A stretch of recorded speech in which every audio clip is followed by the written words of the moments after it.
El escritor holandés Rob Riemen es ensayista, fundador y presidente de Nexus Institute, un foro independiente con vocación internacional creado en 1994 con el objeto de fomentar el debate filosófico y cultural, así como la reflexión intelectual. Es autor de libros como Una idea olvidada de 2016 y Para combatir esta era de 2017. También edita en la actualidad la revista cuatrimestral Nexus. Rob Riemen estuvo en Colombia para presentar su libro más reciente, El arte de ser humanos.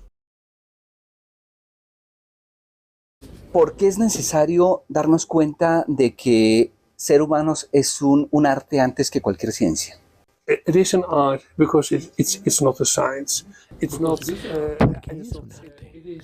Porque ustedes pueden mirar que efectivamente no es una ciencia, lo que significa que nosotros no tenemos lineamientos ni nada por el estilo, no hay una definición como tal para eso y no podemos descargarla de un computador, no podemos buscarla en Google tampoco. Es un arte porque es lo que llamamos nosotros en los estudios las prácticas, porque nosotros tenemos que practicar una y otra vez.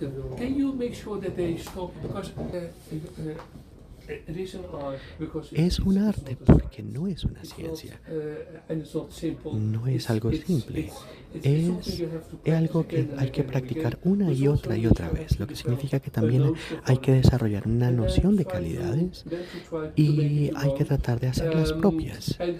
Y otra cosa es que no es algo que esté completo en un momento, no podemos decir, bueno, ya sé qué es y ya lo tengo claro. No, no es lo que pasa. Prácticamente al final de nuestras vidas lidiamos con el hecho de que tenemos que hacer este arte propio, porque ¿cuál es el objetivo que tenemos? El objetivo del arte es vivir nuestras vidas en dignidad. Yo a esto lo llamo, que es el título del primer libro que tengo, La nobleza del espíritu. Ahí usted encuentra el objetivo del arte de ser humano. Ahora, ¿qué es la nobleza del espíritu? ¿Qué hace la vida? ¿Qué hace que ustedes puedan vivir una vida con dignidad? Estas son los valores morales espirituales, que para mí es imposible que las personas piensen que el propósito de la vida sea únicamente hacer mucho dinero. O sencillamente seguir las pasiones, los impulsos y sencillamente hacer dinero o ganar me gustas. Para mí es imposible que eso sea la vida, si ustedes quieren vivir la vida con dignidad. Entonces habla sobre los valores espirituales, morales, y es difícil vivir la vida en verdad y injusticia y crear belleza y compasión. Porque la vida puede ser muy difícil, la vida puede ser muy complicada. Rob, una de las herramientas que tiene la humanidad para hacer sociedad, una sociedad de humanos, es la democracia. Hay muchas interpretaciones de la democracia según el punto del mundo en donde uno esté. ¿Qué es hoy en día la democracia? Hoy, ¿cómo la podemos definir la democracia? Hoy. Lo que creo es que todo al final es sobre encontrar una expresión política, porque nosotros no vivimos solos, vivimos juntos con otros. Y el hecho de que somos una sociedad y de que trabajamos con más personas, necesitamos políticos. La democracia, en principio, es la expresión de una sociedad que cultiva la nobleza del espíritu. Y como tal, esto es el motivo por el que es muy importante leer sobre los significados originales de la democracia y no tener la palabra mal usada, como lo está sugiriendo como tal, que se está usando mal muy a menudo, como por ejemplo lo dice Putin en Rusia, que él dice que él tiene una democracia, y como incluso podemos cuestionarlo en los Estados Unidos de Norteamérica, donde el dinero tiene un impacto gigantesco y supuestamente aún hace democracia. Y sabemos que, por ejemplo, el caso del señor Trump, que mal utiliza ese lenguaje todo el tiempo. Entonces, ¿cuál es el entendimiento de qué es la democracia? La respuesta para mí, que yo creo que es muy convincente, fue dada por Thomas Mann, el autor alemán y guerrero de las clases obreras, que en 1928 fue a los Estados Unidos de Norteamérica a dar una clase larga llamada La llegada victoriosa de la democracia. Y él le dice a una audiencia norteamericana, le dice, la democracia es el modelo de gobierno que es inspirado por la noción de la dignidad de todos los seres humanos. Y debido a esta inspiración, queremos elevar a las personas, queremos elevarlas que salgan de la pobreza, de las desigualdades sociales, de la injusticia. Y queremos que las personas tengan la posibilidad de vivir según lo que decía Lincoln, tener unos mejores principios, que vivan su vida en verdad, en paz, y que sean justos y buenos seres humanos. Sin embargo, al igual que somos seres humanos y así como tenemos todas estas capacidades para hacer también cosas terribles, y como seres humanos que tenemos nuestros propios miedos y nuestras propias ansiedades y nuestras propias frustraciones, él dice, bueno, la esencia de la democracia es la educación. ¿Qué educación? Ahí yo hablo, por ejemplo, de eso en mi libro. El arte de volverse humano, el arte de ser humano, la educación liberal, la educación que nos libera de nuestros lados siniestros, de nuestro lado oscuro, para vivir con nuestras mejores partes. Entonces la democracia, por un lado, es el único modelo que la proporciona, pero es el modelo más difícil de política, porque la tiranía es muy simple. Hay una persona sencillamente que dirige y todos tienen que obedecer, punto. Cualquier forma de totalitarismo o de fundamentalismo, de religión fundamentalista, en Irán, por ejemplo, que tenemos el ayatolá supremo y todos tienen que seguir lo que dicen o si no los matan, por ejemplo. Pero en la democracia demanda que todas las personas, todos los ciudadanos acepten su responsabilidad y sean responsables conjuntamente de lo que hacemos. Por eso tenemos partidos políticos, por eso hacemos el trabajo, y lo que dicen los medios también es importante, porque ¿cómo podemos comprometernos con la sociedad? ¿Cómo podemos hacer una decisión, tomar una decisión clara si no estamos bien informados? Entonces no podemos imaginar una sociedad en la que no haya medios libres y donde haya un intercambio real de fuerzas y que haya un entendimiento y una noción que nos diga los efectos que hay. Pero todas estas cosas están bajo amenaza.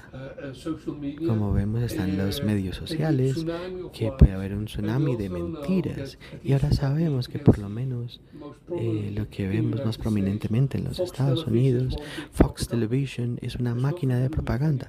No tiene nada que ver con verdades o eso. La guerra es el primer estudio que usted publica, la guerra. Y en Colombia, hace unos años en adelante, ha hecho carrera una frase que es humanizar la guerra. ¿Cómo se puede humanizar algo que es antihumano? I would prefer an overexpression. Yo preferiría otra expresión, porque la guerra es la guerra. Y podemos decir, por ejemplo, que el fútbol es la guerra, pero no. No podemos humanizar la guerra. Lo que podemos asegurarnos es que haya una sociedad, humanicemos la sociedad mejor.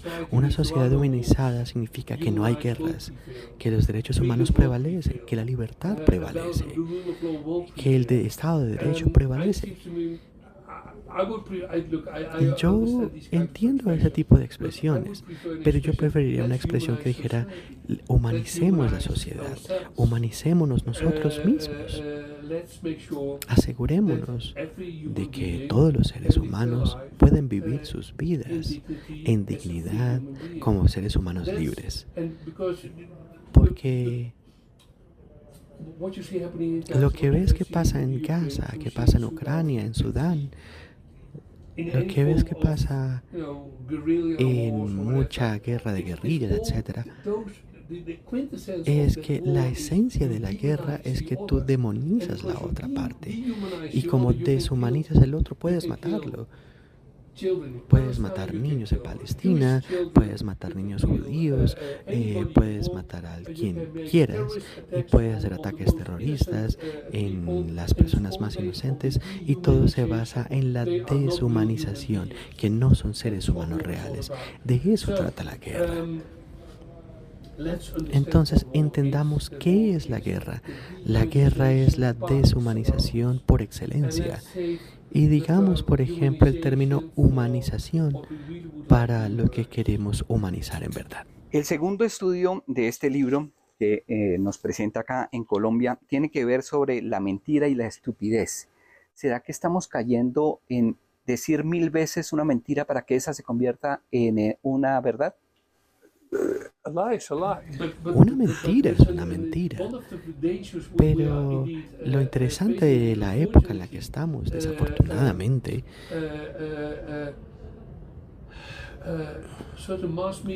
es que los medios masivos son cómplices de esto. Si repetimos una mentira 1000 veces, ¿saben cómo lo llamamos? Lo llamamos propaganda.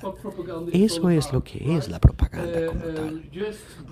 Sencillamente estamos lavando el cerebro de las personas con tantas mentiras que la gente empieza a creer que esa mentira es de verdad, es real. Lo que hace Fox Television y Trump es que las elecciones fueron robadas, no roban las elecciones, y lo repite una y otra vez. Y todo el partido republicano, que en algún momento fue el partido fundado por Abraham Lincoln, ahora hace parte del partido de Trump y es una máquina de propaganda llena de mentiras. Pero ahora tenemos, por ejemplo, hechos alternativos y todo ese tipo de cosas completamente alocadas. No, una mentira es una mentira y las mentiras tienen 0% de verdad. Y así como lo quieran repetir, otra cosa es... En alemán hay una expresión, perdón, en alemán existe la expresión, la expresión diría, aunque la mentira vaya tan rápido, la verdad siempre llegará primero. Al final del día, las mentiras se exponen como mentiras. Puede que tomen un tiempo, puede que tomen mucho tiempo, pero miren, tenemos que entender que el movimiento fascista que empezó en Europa se basó en la idea de que la gente quería creer algo, quería creer en algo, quería creer en Mussolini o en Franco o en Hitler, que ellos iban a mejorar la sociedad. De otra forma nunca hubieran tenido el éxito que tuvieron. Pero ustedes pueden mirar imágenes terribles de Hitler llegando a Viena y las personas están histéricas, llenas de felicidad absoluta, porque esas personas dijeron, este es el nuevo Mesías, sencillamente crean en mí, yo voy a salvar a mi pueblo, yo voy a hacer mi país grande de nuevo. Es una mentira, fue una mentira y es una mentira ahora, pero las personas querían creer estas cosas. Entonces, esto también es el motivo que cuando vemos que las políticas toman una forma de actitud religiosa, estamos en una zona de peligro. Una de las sabidurías del cristianismo es que hay una distinción muy clara que es creada por Jesucristo, que es al César lo que es del César y a Dios lo que es de Dios. Y yo creo que es muy importante que sigamos con esta noción de una sociedad secular donde el Estado de Derecho es importante para todos y las personas pueden vivir sus propias fes en libertad y tenemos las iglesias y lo que sea que tengan ellos. Pero cuando las políticas toman la forma de una religión, ahí vemos maquinarias de propaganda. Yo soy católico apostólico romano, pero sé que hay iglesias que dicen, hubo una época que la propaganda alimentó la iglesia para dar la palabra de Dios, para hablar de eso. Pero hay una diferencia entre dar la palabra de Dios, entre diseminar la fe. Cuando ustedes hacen que la política se vuelva un artículo de fe donde todos sencillamente tienen que creer y tienen que seguir, y nunca está bien, eso nunca está bien. ¿Será que en países como los que integramos a América Latina estamos cayendo en ver la política como si fuera un partido de fútbol? Que le hacemos barra a un equipo o le hacemos barra al otro, esperando que en algún momento se pite el minuto final. Pueden ir por el equipo A o el equipo B y esperar que su equipo gane. Y es un momento de felicidad, etcétera, etcétera. Pero no hay compromisos como tal en el fútbol. Ustedes dicen como, bueno, vamos a tener una discusión profunda, filosófica sobre el fútbol. No, ustedes quieren ganar. Pero en una democracia, en la democracia nadie puede decir que conoce la verdad absoluta. Nadie puede decir que conocen de forma perfecta qué es lo mejor para la sociedad. Porque la sociedad está llena de conflictos de interés. Y tenemos esos partidos políticos que representan un poco más este interés, o este otro partido que representa este otro interés, o que tienen más fe, por ejemplo, en la noción de igualdad, o tienen más fe en la libertad, o lo que sea. Y luego, si funciona, todo se reúne, sea una. Tenemos unos debates muy serios y de forma ideal el mejor debate gana. Pero desafortunadamente cuando tenemos ese tipo de coaliciones tenemos que practicar el arte de comprometer algo, de sacrificar algo. Y entonces el ganador debería ser el interés general. El ganador debería ser lo que es mejor para muchas personas. El ganador debería ser que si bien las personas no tienen tanta voz, las minorías, por ejemplo, o donde las personas son vulnerables, pero se cuiden de esas personas también. Entonces, por favor, no cometan ese error. La política no es como el deporte. La política no es como el fútbol. Es un error terrible, porque ahí ustedes empiezan a introducir la supervivencia del más apto. En el fútbol, al final del día, después de que termina, de que dan el pitazo final, si es igual, se va a penales. Pero luego termina siendo la supervivencia del más fuerte.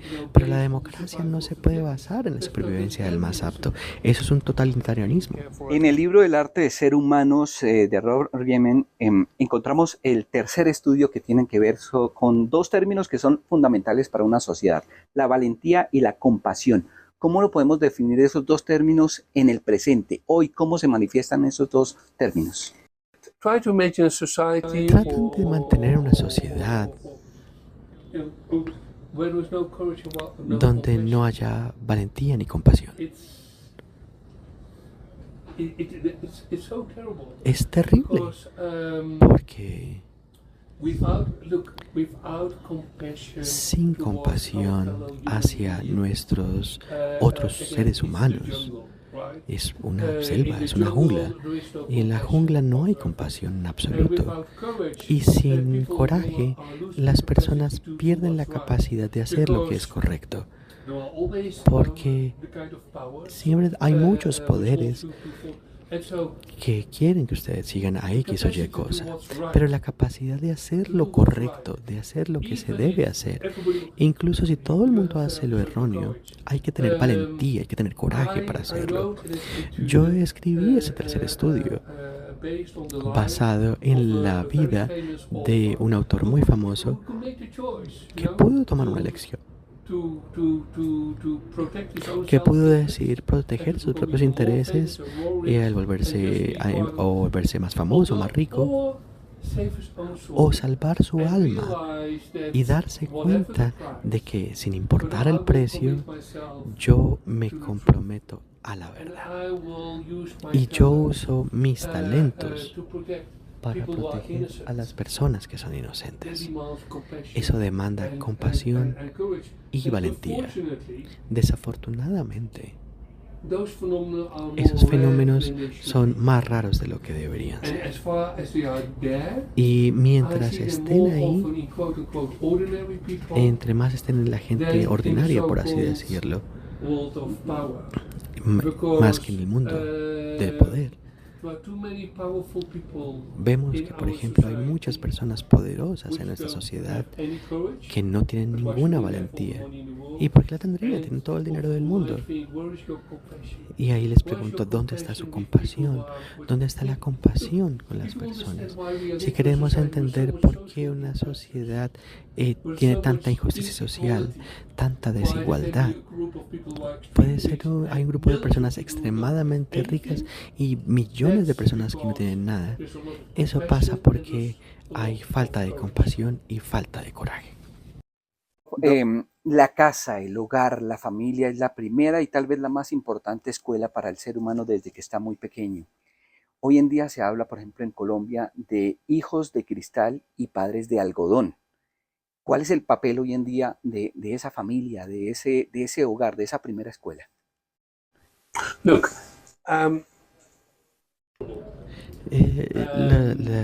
los padres pueden ser terribles. Por ejemplo, podemos leer a Ana Karenina de Tolstoy y hablar sobre familias crueles y vidas de familias muy crueles. Entonces no estoy del lado de pensar que las familias, por definición, sea lo que sea,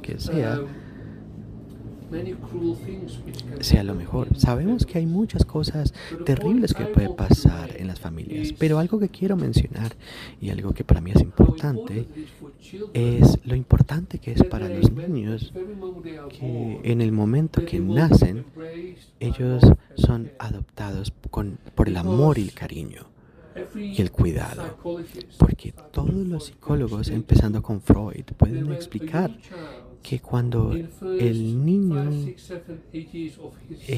pasa 5, 6, 7, 8 años de su vida y no es cuidado con amor y cariño, es mucho más difícil para este niño tener una sensación de confianza en sí mismo, de creer en sí mismo, de vivir su vida basándose en los valores en los que en verdad debería creer. Entonces, es el fenómeno más crucial, principalmente los niños que nacen sin amor.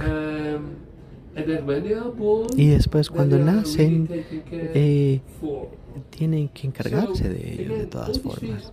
Pero todas estas cosas están conectadas entre sí. Una de las cosas terribles de la pobreza y de las personas que viven en pobreza.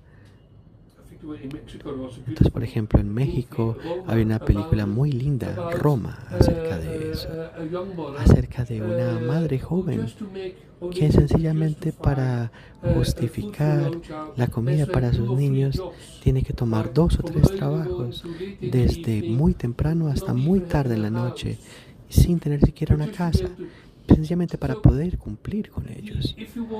Entonces, si queremos tener familias donde los niños se reciban con cuidado, con amor, es esencial que se elimine la pobreza de ellos, porque la pobreza, y junto a la pobreza fácilmente llegamos a la cultura de las drogas, el abuso de los niños, malos padres que terminan ebrios, etc. Entonces la pobreza es una de las cosas más crueles y de las cosas menos podemos aceptar en un mundo capitalista. Y antes de que las personas empiecen a quejarse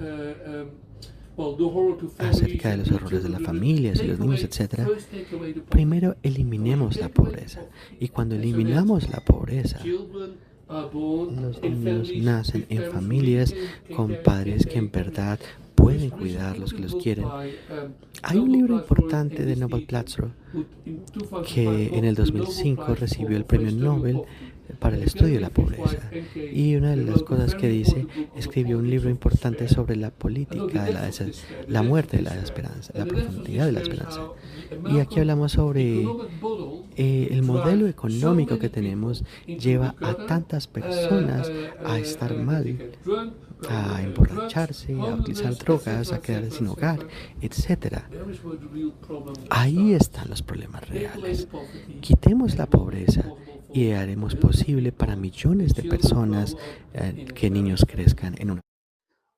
Rob, desde hace algún tiempo está muy en boga un término que pareciera más con fines mediáticos, inclusión, pero a veces nos limitamos exclusivamente al lenguaje. ¿Cómo ve ese término, ese manejo de la inclusión hoy, en el presente? Bueno, inclusión, diversidad, igualdad. Tengo un problema con la cultura woke. Me considero liberal, me considero un socialdemócrata y en ese sentido estoy en la izquierda, no en la derecha, etcétera, etcétera, etcétera. Pero tengo un problema gigante con esta cultura de la cancelación. Y el problema de esta cultura de la cancelación es que reduce nuestras identidades a las cosas más simples que existen. Repentinamente nuestra identidad no es nada más que nuestro cuerpo o nuestro género. Y así sea binario o no binario o lo que sea. Y todas esas pequeñas identidades tienen que ser respetadas, etcétera, etcétera. Pero lo que nos está faltando es que la civilización se basa en el hecho de que nuestra identidad real no es que soy un hombre o tú eres una mujer, que soy heterosexual, eres homosexual, cisgénero, etcétera, sino que se basa en el hecho de que nuestra identidad real no es lo que nos hace diferentes, sino de lo que tenemos en común. Y lo que podemos tener en común es que como seres humanos estamos ahí, porque todos podemos vivir en verdad, todos podemos crear belleza, podemos hacer justicia.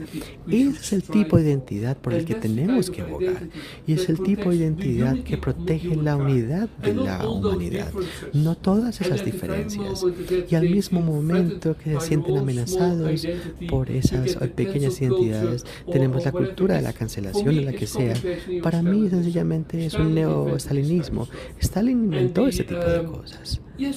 Y sí, obviamente, en las civilizaciones también de respeto. Para mí no hay motivo para no respetar a que ustedes tengan una postura política diferente o una orientación sexual diferente. Yo no tengo problema con estas cosas. Pero hay que parar con la idea que esa es la base de nuestra identidad. Ese es el gran error que hay. ¿Y cómo podemos nosotros cambiar el lenguaje que utilizamos? Espero que eso desaparezca. Rob, finalmente, cuando le dijeron vamos a ir a Colombia a presentar el libro, a que allí hable usted del arte de ser humanos, usted, aunque ya sabía algo de Colombia, me imagino que investigó sobre Colombia.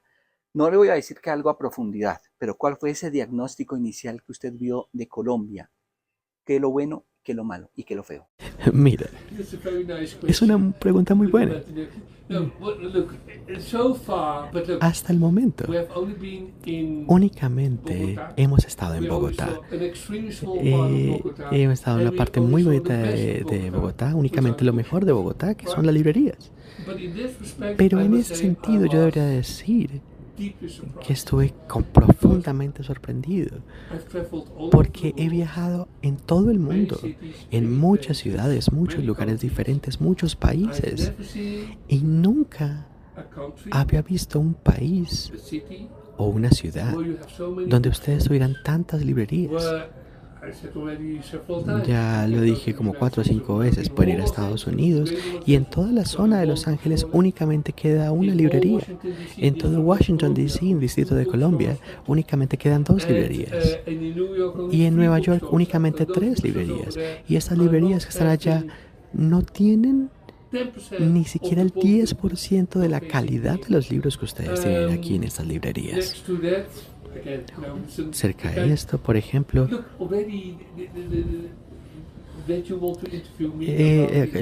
me gusta esta entrevista que me está haciendo sobre este libro. El libro no se ha publicado en los Estados Unidos todavía y me imagino que no lo van a publicar porque hay una crítica fuerte acerca de Estados Unidos acá y las ventas ya empezaron, pero la gente no lo quiere como tal. Suena como una broma, pero cada vez menos una broma. Mi consejo para ustedes, los colombianos, es que ustedes reversen la historia, que ustedes carguen con orgullo el nombre de Colombia y empiecen el trabajo de la conquista al occidente, que vayan a Estados Unidos, que vayan a Europa y sean los nuevos conquistadores culturales, que nos traigan algo del sentido de la noción de la civilización a los Estados Unidos y a Europa. Traigan su cultura del libro para nosotros. Yo creo que sería algo buenísimo para nosotros.